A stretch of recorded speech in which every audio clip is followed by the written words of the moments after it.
Halo manusia, welcome back to Percakapan Antar Manusia, a simple yet useful talk with your favorite host, Jonathan Brian Wijaya, and your co-host, Muhammad Deno Wijaya.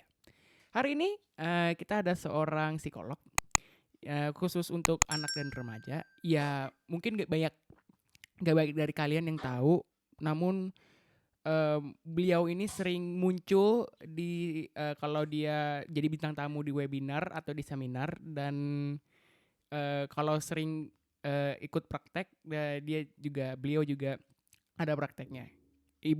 Beliau adalah Ibu Vera Handi Wijojo. Halo Bu, apa kabar? Halo, selamat siang Nah, halo Bu, halo, semuanya. halo. Nih kita mau perkenalkan dulu karena Ibu baru tahu kami. Halo, Mm-mm. saya Jonathan. Halo, aku Jonathan Wijaya. Saya juga mahasiswa. Saya baru masuk kuliah bulan September nanti. Jadi kayak baru lulus SMA.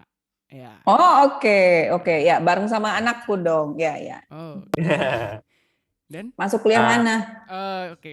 Saya masuk kuliah Bina Nusantara, BINUS, Oke, Binus. jurusan interior design.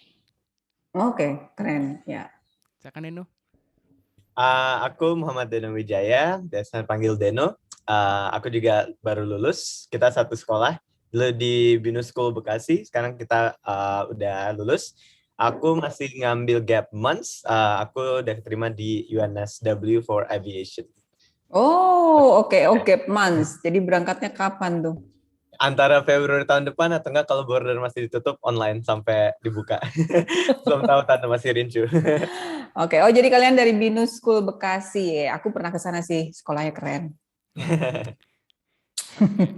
Kalau Ibu sendiri boleh kenalan dulu Bu? Oke, namaku Vera Itabiliana Hadiwijoyo, psikolog anak dan remaja, sudah praktek dari 2001. Lama juga. Jadi udah berapa Udah tahun? lahir, Jo. Belum lahir kita. Belum lahir ya, Belum lahir. astaga. Belum lahir. Kalian belum lahir, aku udah mulai praktek. Aku udah berasa tua banget. Keren Oke. juga tapi. Terus apa lagi ya? Jadi kesibukannya praktek, ibu dua anak, laki-laki semua. Yang paling besar seusia kalian lah. Oh, Terus yang paling kecil masih SD. Terus apa lagi ya? Udah. Sekarang masih berpraktek, kesibukannya praktek ya, tapi semua online. Aku nggak keluar rumah dari Juni. oh, Wow. wow. Kalau boleh tahu, Ibu selain praktek itu kesibukan di rumah tuh ada aglonema, ada tanaman-tanaman di luar. Soalnya di rumah saya tuh banyak banget, ibu saya tuh sering sekarang ya udah lagi kenceng-kencengnya aglonema, tanaman-tanaman gitu. Ya. Aku ada, tapi sebelum pandemi pun udah ada gitu. Sebelum pandemi udah ada, ya cuma ya sekarang jadi tambah ini aja, tambah subur kan karena diurusin gitu, karena di rumah. Cuma ada aglonema, ada bunga-bungaan ada gitu.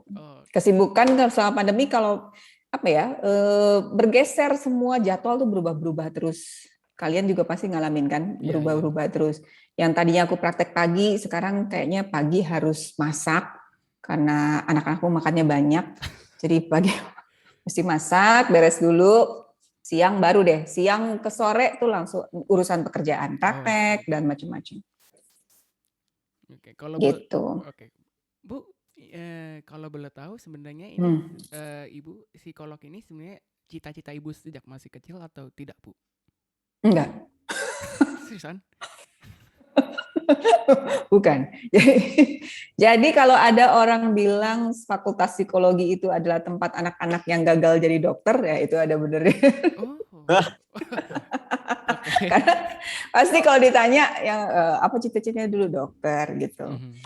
Jadi dulu itu ya memang aimingnya kedokteran, tapi masuknya di psikologi gitu. Kenapa psikologi itu juga apa ya? Dulu milih jurusan apa ya, nggak ada matematikanya ya gitu. Gitu. Dan ternyata psikologi juga nggak free matematika, ada statistik, lebih nggak enak lagi gitu. Cuma kalau apa ya, suka bekerja dengan anak-anak, terus suka mempelajari tentang orang gitu ya, alias kepo, itu dari dulu gitu. Cuma begitu masuk psikologi ya kayak pas aja, oh ya ini ternyata yang dicari selama ini. Gitu. Dan so far kerja jadi psikolog, Ibu happy atau gimana? Happy sih, happy gitu ya. Kalau nggak happy nggak nyampe 20 tahun. Ya benar. Iya sih. Stay berarti. Iya kalau dia nggak happy tuh dia masih mau dengerin cerita curhat-curhat anak-anak zaman sekarang ini kan. Ya, lucu-lucu loh, khususnya remaja ya. Iya. Yang seusia kalian atau yang di bawah-bawah kalian tuh jadi kadang juga hiburan sih karena lucu. Oke. Nah Bu, mau nanya nih Bu, kan experience 20 tahun jadi psikolog nih Bu. So far dari awal praktek jadi psikolog sampai sekarang, tren-tren kayak problems yang dialamin sama anak-anak itu berubah atau trennya masih mirip-mirip sama gitu Bu? Trennya itu yang paling terasa berubah adalah di alasan kenapa ke psikolognya. Gitu. Kalau masalah mungkin ya masalah kayak misalnya yang mulai ringan-ringan ya konsentrasi belajar, terus yang berat-berat kayak depresi, suicidal gitu tuh ada selalu lah gitu ya di sepanjang periode tuh ada. Cuma alasan kenapa mereka datang ke psikolog itu aku mengalami dulu dari awal-awal tuh ya kadang-kadang orang takut datang ke psikolog atau males karena takut dicap gila lah gitu ya. Kadang mereka tuh nanya, Mbak, Bu, praktek di rumah enggak? Soalnya kalau di klinik mereka nggak mau kan itu kan publik gitu ya, kan kelihatan orang dan sebagainya. Yang kayak gitu. Nah, tapi mulai ke sini kurang lebih ya 5 sampai 8 tahun terakhir lah gitu ya. Mungkin 10 tahun kemarin juga mungkin udah mulai ada beberapa anak khususnya remaja yang memang minta ke orang tuanya, aku mau dong ketemu sama psikolog, aku mau dong ngobrol sama psikolog gitu. Nggak ada masalah apa-apa, jadi pengen cuma ngobrol aja, jadi emang bukan karena sesuatu ada gangguan atau masalah, jadi pengen sharing aja, pengen cerita aja gitu. Begitupun dari sisi orang tuanya juga mulai ada. Jadi anak-anak mereka tidak ada masalah apa-apa, tapi mereka pengen ketemu psikolog, pengen diskusi. Bener nggak sih pola asuhnya mereka, terus nanti next-nya mereka apa yang perlu mereka lakukan gitu. Ya kayak gitu, jadi butuh teman diskusi untuk pengasuhan. Nah itu udah mulai banyak tuh kesini gitu. Jadi udah seperti kayak di luar negeri ya, di luar negeri kan ketemu psikolog, konselor secara teratur itu kan udah biasa gitu. Jadi kebanyakan mau ketemu biar ada teman bicara gitu ya, teman curhat gitu kan. Iya, klienku ada tuh remaja yang kayak misalnya dia mau nonton konser, bingung. Nonton konser K-pop, bingung gitu ya. Ini gimana, uangnya gimana, pokoknya dilema gitu deh, terus ketemu yuk, Tante Vera aku mau ketemu gitu. Ya udah oke, kirain ada apa, ternyata gimana ya, aku mau nonton konser tapi uangnya nggak cukup, ya elah kirain ada apa gitu. Oke. Yang kayak gitu. Terus kalau aku mau nanya nih, terkadang ini banyak pertanyaan jokes sih. Kalau psikolog butuh teman curhat, dia larinya kemana? Ya, kayak tukang cukur nggak mungkin cukur rambutnya sendiri kan, susah ya, gitu. Nah, kalau ada beberapa pilihan. Ada yang memang ketemu dengan psikolog lainnya, jadi sesama temen gitu ya. Ada yang memang mereka punya teknik-teknik sendiri gimana mengelola. Kan kita belajar ya cara-caranya kayak gimana, ya udah dipraktekkan pada diri sendiri gitu. Oh. Nah, Ibu mau nanya, apa yang bisa Ibu bedakan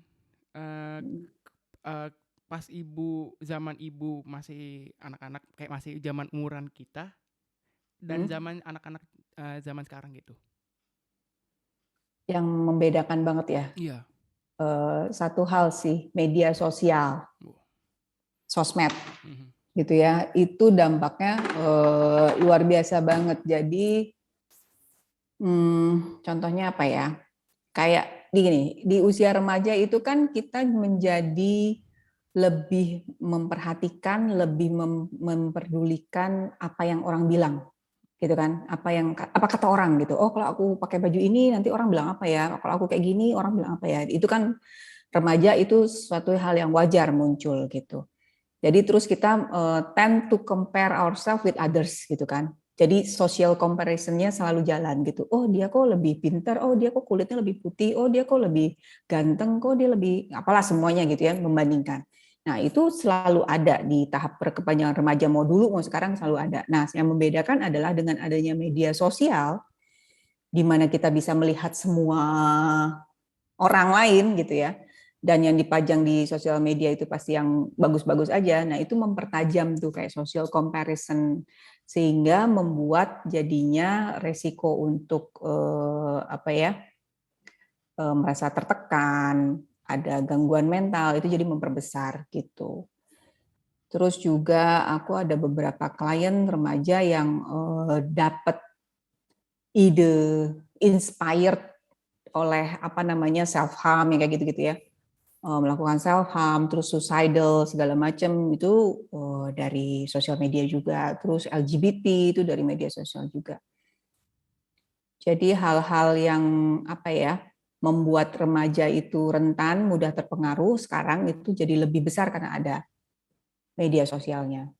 Gitu. Kalau dulu kan nggak ada yang, kalau zamanku dulu tuh nggak ada yang put ideas gimana self harm, gimana suicide gitu kan, itu nggak ada. Kita jadi nggak dapat masukan-masukan input-input tentang itu. Kalau sekarang kan banyak banget gitu. Ada yang kemarin tuh klienku ada yang dapat tutorial how to kill yourself gitu. Ada tutorialnya. Serem kan? Serem. Jadi kalau secara mental, jadi apa yang bisa Ibu lihat gitu dalam anak-anak kondisi mentalnya gitu? Nah itu dia. Terus kondisi mentalnya jadinya kan terlihatnya lebih rapuh ya, lebih terguncang karena satu serangannya lebih banyak. Terus yang kedua juga mungkin ada andil dari pengasuhan, dari lingkungan, di mana sekarang segala sesuatu kan lebih mudah, lebih cepat gitu ya. Jadi prosesnya tuh, aku tanya deh, kalian masih punya kamus nggak? The real kamus. Cuman satu. Dipakai nggak? Itu pun kamus bahasa Inggris Oxford gitu. Dan itu yang kecil apa yang tebal? Yang mini kan pasti? Yang pocket, iya. Ya. Dipakai nggak? Buat kelas. Kelas dulu doang. Gitu. Terus ini kalau ke library, ke perpustakaan, kalau mau nyari buku apa yang dilakukan? Wah. Waktu kalian sekolah pernah ke library nggak? Pernah. Pas sekolah pernah kan? Iya. Kalau kamu butuh satu buku, apa yang kalian lakukan? Biasanya nanya ke librarian ya. Terus librariannya yang ngambilin? Iya. Enggak sih, bukan librarian yang nyariin, tapi librarian kayak cuma nunjukin kayak ini nih. Ya kayak di sini di situ. Oh, raknya di situ gitu. Nah, zaman kita dulu itu ada laci-laci kecil yang isinya katalog. Itu sesuai abjad. Jadi misalnya mau cari buku psikologi apa gitu ya, terus penulisnya siapa lah gitu, kita udah tahu, ya udah itu mesti di paper by paper kita cari di situ, di laci itu. Gitu, jadi ada prosesnya yang memang menguji kesabaran, menguji kegigihan gitu kan, sabar lama. Nah itu hilang. Itu di banyak sisi aku lihat banyak, sehingga jadinya ya kayak gitu, begitu ketemu kesulitan jadi butuh effort lebih untuk lebih sabar, lebih gigih, butuh dukungan juga gitu. Pesan makanan ya kan, sekarang tinggal pencet datang gitu. Kalau zamanku dulu mesti nungguin tukangnya lewat. Iya. Bener. Kalau abangnya nggak lewat, oh ya udah nggak jadi makan. Nanti abangnya datang besok, abang kemarin kok nggak lewat. Kayak gitu. Tapi berarti kalau begitu, berarti waktu Ibu masih membuat skripsi itu juga kan nggak ada internet kan dulu kayak nggak ada HP kayak zaman sekarang. Iya. Ya kan? Dulu aku bikin skripsi itu tahun berapa ya? 99. Berarti kan kayak 98 99. Berarti nggak ada nggak ada HP, nggak ada website yang bisa nggak secanggih sekarang kan? Berarti enggak. Berarti library sangat dibutuhkan banget. Aku sampai mengunjungi, jadi kebetulan skripsiku tentang topik yang di UI belum banyak. gitu. Terus kan di UI referensinya nggak cukup. Jadi waktu itu aku sering ke mana namanya Atma, ke perpustakaannya Atma Jaya, ke sana juga gitu. Mencok-mencok ke sana. Jadi emang harus moving, harus mobile. Kalau sekarang kan kita cukup di satu tempat bisa kemana-mana. Iya. Gitu. Bu, aku pas masih di sekolah nih, pas masih zaman-zamannya anak-anak masih mikirin mau ngambil major apa ya, mau ngambil jurusan apa nantinya gitu. Kebanyakan yang aku kenal ngambil psikolog, mereka bilangnya gini, Bu. Dan aku minta pendapat Ibu nih. Kadang ada yang bilang kayak gini, mau masuk psikolog biar bisa ngebantu diri sendiri juga buat keluar kayak karena ada problem sama masuk psikolog. Berobat jalan. Iya, berobat jalan. Terus pertanyaannya? Pendapat Ibu gimana tuh yang mau masuk psikolog kira-kira? Oh, somehow bener sih, a part of it ya gitu ya. Enggak, benernya dalam arti aku nggak tahu ya kalau ada yang alasannya masuk ke psikologi itu, yang jelas sih teman angkatanku kayaknya nggak ada sih dulu ya. Maksudnya untuk menyembuhkan diri, cuma memang dalam perjalanannya kita merasakan memang ya itu tadi istilahnya kita jadi berobat jalan gitu. Makanya kalau yang putus di tengah-tengah terus error ya itu karena berobatnya belum selesai. Berobatnya udah selesai udah keluar deh gitu. Itu sih. Cuma kan untuk jadi psikolog harus kuliah lagi ya dari sejak angkatan keberapa ya? Angkatan tahun 93 kalau nggak salah. Jadi setahun di atasku itu udah dipisah. Sebelumnya kan kuliahnya harus S1 tuh 6 tahun. Wow. Gitu. S1 6 tahun, lulus langsung udah psikolog, langsung boleh praktek. Tapi sejak 93 kalau aku nggak salah ya, tahun 93 itu S1-nya 4 tahun, gelarnya jadi FSC, Sarjana Psikologi, dan untuk menjadi psikolognya harus kuliah lagi 2 tahun. Gitu. Berarti ya 4 tahun terus itu tambah 2 tahun lagi baru bisa. Iya. Terus sejak tahun berapa yang 2 tahun itu jadi magister. Jadi kalau kamu lihat ada psikolog titelnya kayak aku kan Vera Itabiana SC psikolog. Nah, itu aku program yang lama tuh, berarti aku tua. Kalau ada yang SC MC pakai M, nah itu anak angkatan muda tuh. Ada magisternya. Ada magisternya. Kalau ada lagi yang DRA, nah itu jauh di atasku. Depannya pakai masih dokter Randa, DRA, DRS gitu ya zaman dulu. Nah itu lebih tua lagi. Oh iya, kalau dokter kan juga kayak kuliah 4 tahun, terus kalau mau dapat lisensi dokter tuh harus kuliah lagi 6 tahun, bener kan Bu? Enggak, kalau dokter kan dia S.Ket, sarjana kedokteran 4 tahun, terus dia koas, istilahnya koas 2 tahun, nah itu dia jadi dokter umum. Untuk jadi spesialisasi dia kuliah lagi, 2 tahunan lagi gitu. Nah, back to perkembangan anak-anak ya Bu. Sebenarnya kalau mau nanya tuh apa sih mental dari seorang anak tuh terbentuk dari mana sih Bu? Mental seorang anak itu terbentuk, seorang anak itu kan ada 2 faktor yang membentuk mereka ya. Ada faktor nature, ada faktor nurture. Nah, nature itu faktor bawaan. Semua yang diturunkan, genetik.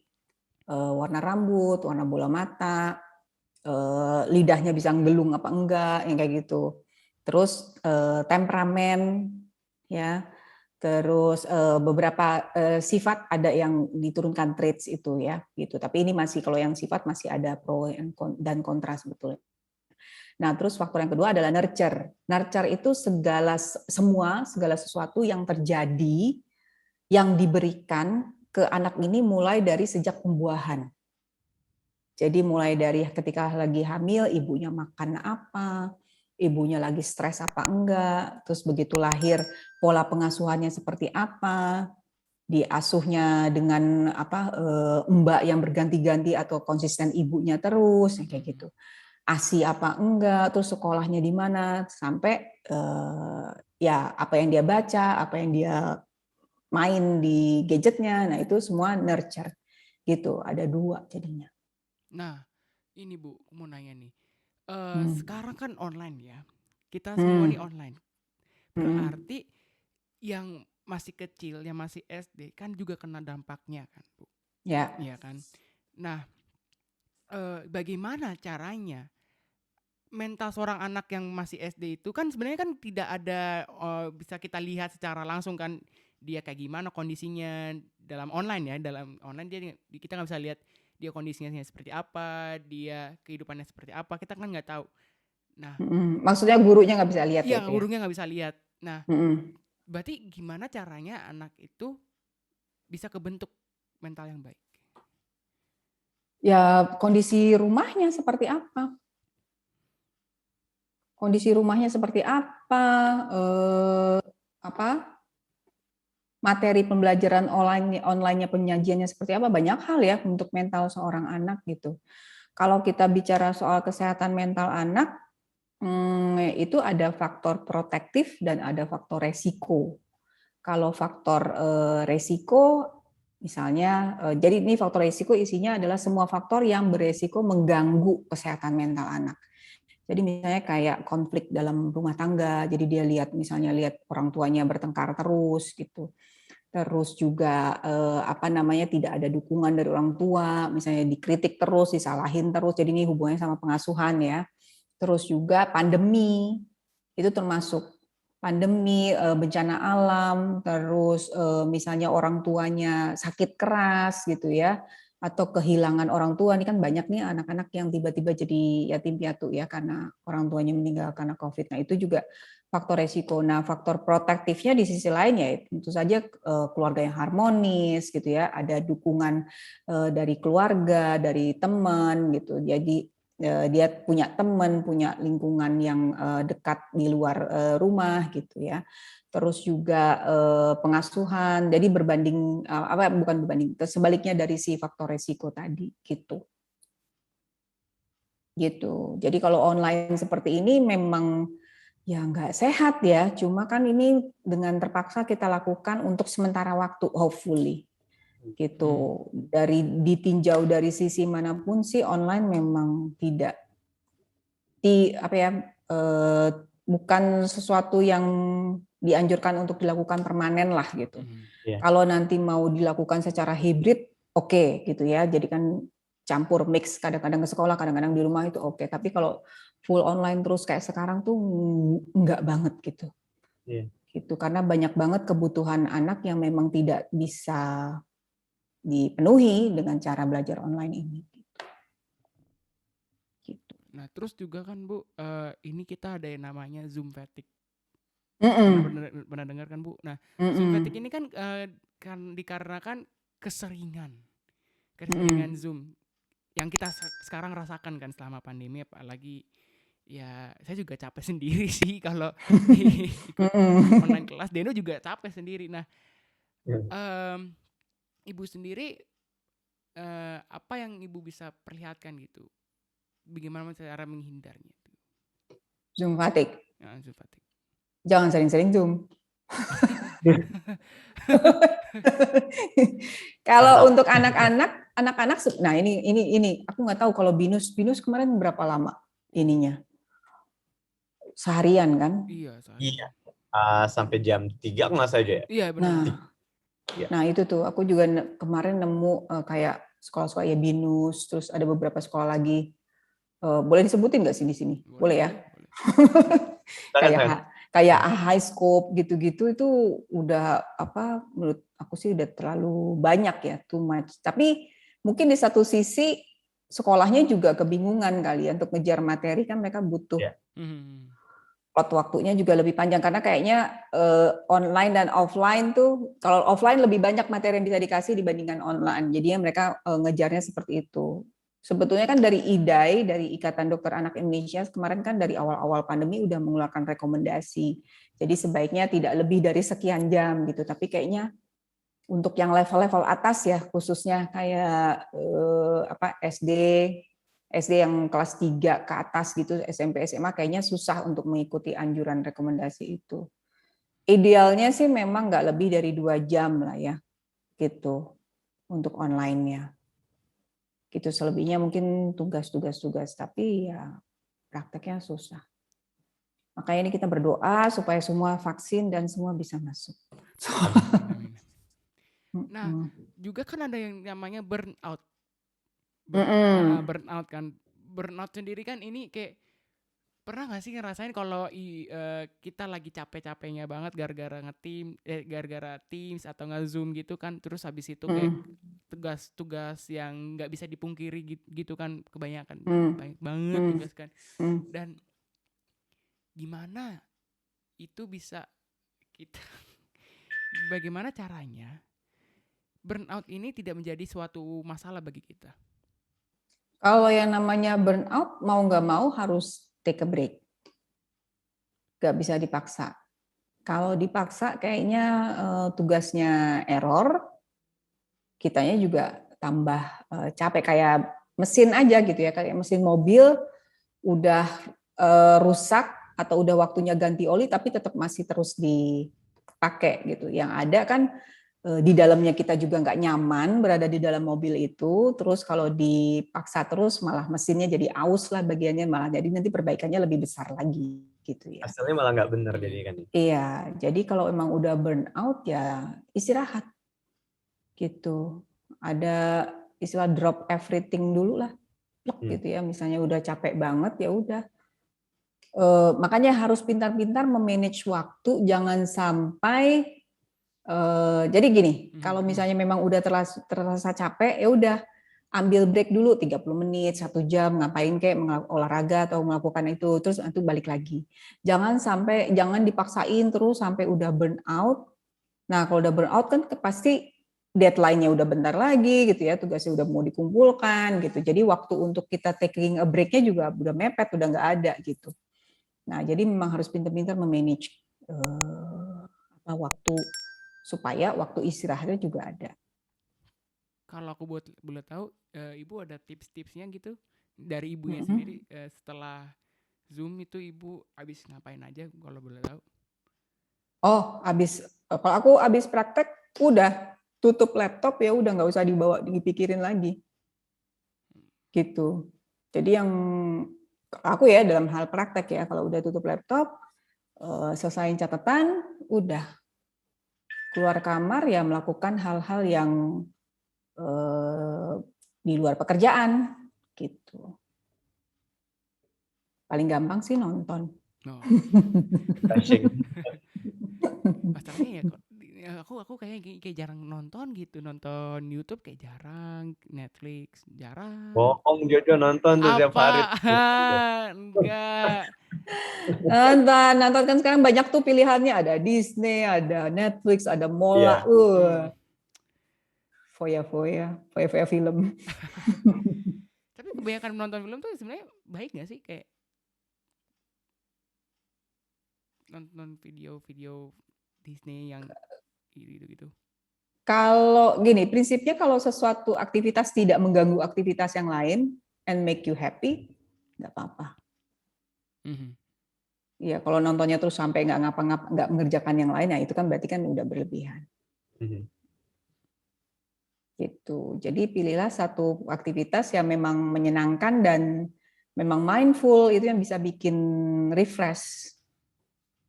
Mindful tuh artinya kan kamu cuma fokus sama aktivitas itu aja pada saat itu. Gitu. Kayak kemarin siapa tuh atlet olimpiade yang bikin heboh, merajut. Oh iya, Tom Daley. Ya, merajut terus bercocok tanam, berkebun. Nonton juga mindful. Oke. Ini karena udah mau hampir setengah jam. Saya nggak mau ganggu waktu Ibu. Aku mau nanya langsung pertanyaan terakhir. Apa rencana Ibu dalam masa ke depan gitu? Rencananya? Rencana ke depan berapa jauh ke depan nih? Wah, nggak tahu sih. Say maybe 10 years. 10 years. 10 years tuh berarti aku udah umur. Aku sih sudah menentukan kapan aku akan berhenti praktek. Wow. Gitu. Karena aku belajar dari sekitar, maksudnya sekitar tuh dari dunia di dunia persilatan psikologi. kayaknya udah ada certain age yang kayaknya kamu sebaiknya nggak usah praktek lagi deh gitu. Karena mau faktor usia ya, faktor usia. Tapi ini mungkin setiap orang beda-beda gitu. Faktor usia membuat kadang-kadang cara kita mengungkapkan pikiran, terus updating knowledge yang baru tuh agak kurang. Sehingga kan kita kalau jadi psikolog itu kan harus bertanggung jawab dengan apa yang kita bicarakan ke orang kan. Gitu kan, karena itu kan bisa berupa suggestion, terus sifatnya juga suggestive, nanti orang ikutin aja kan, harus mempertanggungjawabkan. Gitu. Tapi kalau 10 tahun lagi ya aku masih praktek lah kayaknya. Wow, 30 tahun ya. Wow, ini tambah 30 tahun lagi nih experience. Enggak lah, 10 tahun, 15 tahun mungkin aku udahan. 15 tahun. 15 tahun lagi. Ya, 60 kan? Ya. Wow. Makasih Bu sudah meluangkan waktu. Ya, sama-sama. Makasih Bu. Makasih. Terus ini nanti tayangnya dikasih tahu kan ya di mana? Ya, nanti banyak. Dan kita akan ketemu lagi di next episode of Percakapan Antar Manusia, A Simple Yet Useful Talk. I'm Jonathan Wijaya, signing out. Bye-bye. Makasih Bu. Makasih. Bu.